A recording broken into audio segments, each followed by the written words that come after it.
Hello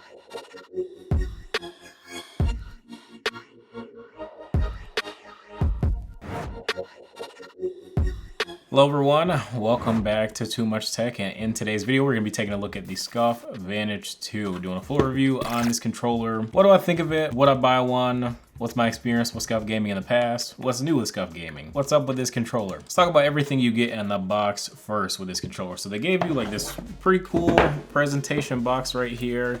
You open it up, there's like this little card that's hanging by a thread because I peeled it off. I wanted to see what it was, but your controller is here. Then you got some other stuff here like your charging cable. Here are like some little accessories and add-ons. So you got 2 thumbsticks right here.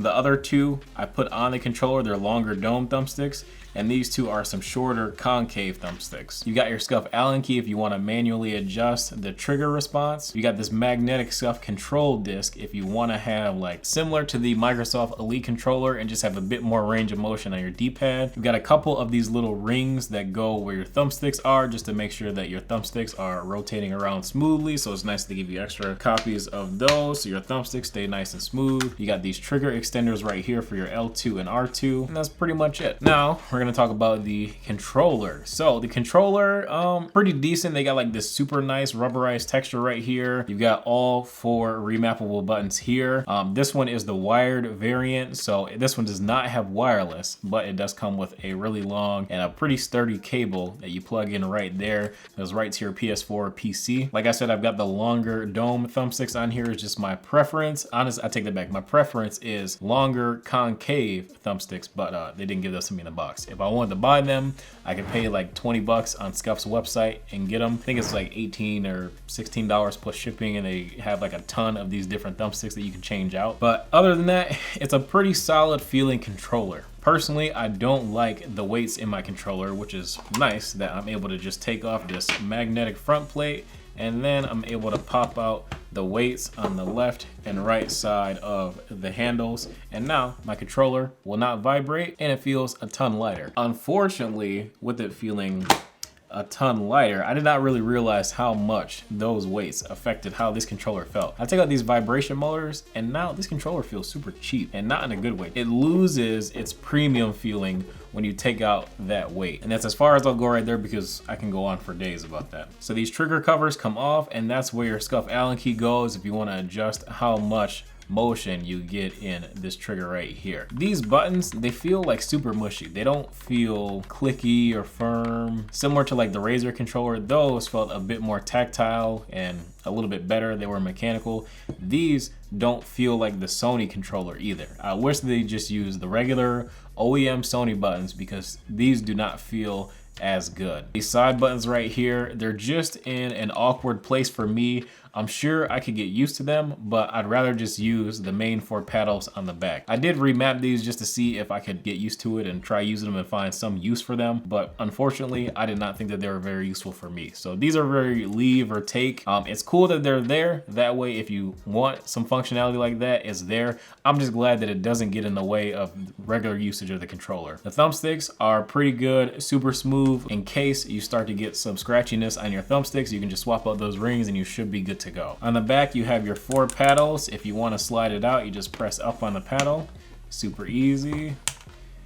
And then you give it a little twist and you can pull it out like that. This way, if you think that having 4 paddles on the back is a little bit too much, you can clear it up and use your preferred 1 paddle or 2 paddles or whatever. Little light right here, Scuf logo for the regular light that's usually on the back of the PS4 controllers. So my experience using the Scuf Vantage 2 has been pretty decent. It feels good. This is probably one of the better Elite controllers that I've used. I do like how easy it is to remap it too. You just slide this little button over to the remapping mode, press and hold the trigger that you want to remap, and press the face button that you want to remap it to. So that's really easy. Doesn't get any quicker than that. When you're done, you just slide it back over and you go back to your regular playing mode. You can also do this on PC with a Scuf Vantage utility. For whatever reason, I couldn't find it. Wasn't really that big of a deal to me because I don't really need any of the other crazy features. I think they said you can adjust like thumbstick stuff and all that good stuff. I just leave that stuff stock. That way, if I change my sensitivity and I go to another game, it can be really consistent. But to remap the paddles, super easy, really convenient. We're gonna introduce you controller players to something that we do quite often in the mouse and keyboard review space.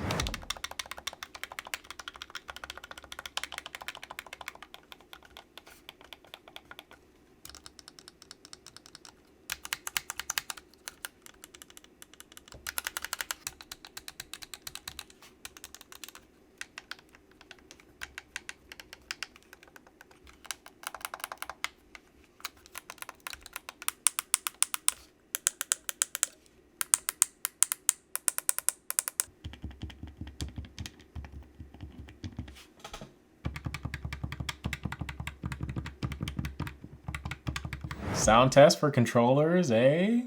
What do you think? This controller is pretty nice. I don't love it. Honestly speaking, the Xbox Pro controllers are a lot better. I'm just more used to them, I guess. I do like that this one does have a staggered layout that's similar to an Xbox, but it just does not feel as good as any Pro Xbox controller that I've tried in the past like year and a half, 2 years.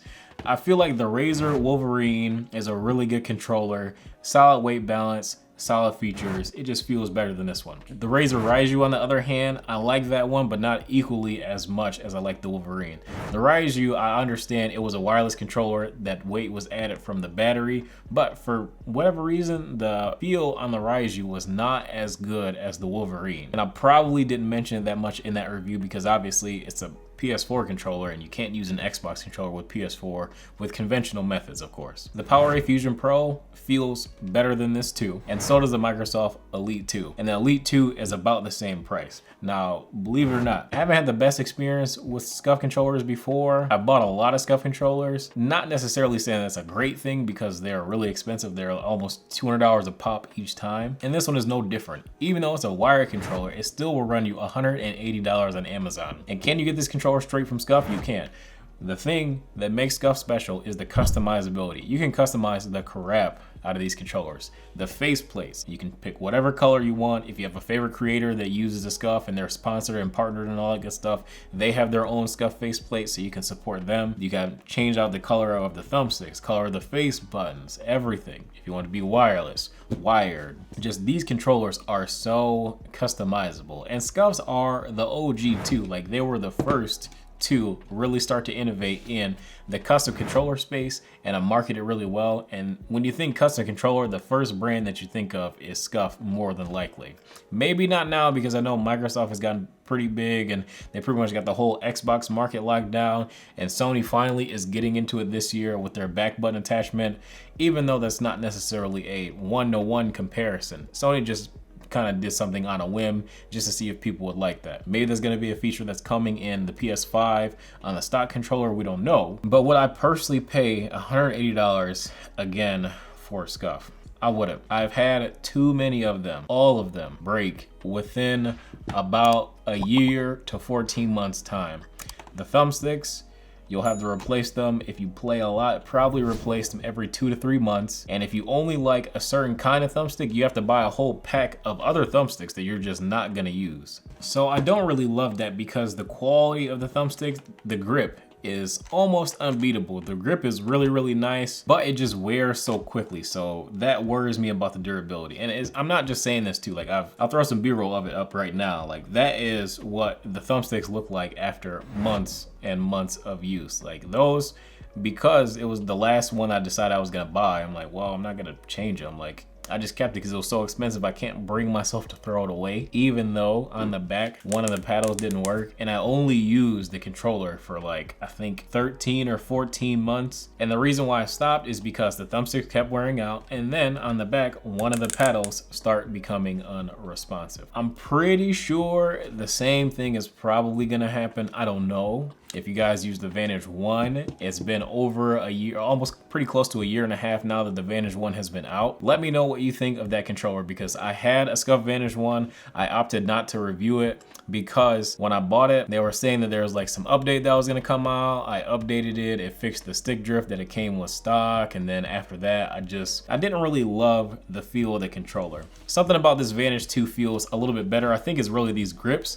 These grips feel a lot better than the Vantage 1, but I just don't have that confidence that this controller is gonna last. Honestly speaking, the Microsoft Elite 2, when you pick that controller up, it gives you the impression that it's gonna last a long time. Whether it does or not is a totally different story. Do your own research and whatever else. This one, it doesn't feel like it's gonna last a long time. And I think that the fact that this controller only comes with, I believe, a 90 or 120-day warranty doesn't really strike a lot of confidence with me. Earlier this year, Scuf Gaming was bought out by Corsair. Leads me to believe that their customer service could be greatly improved.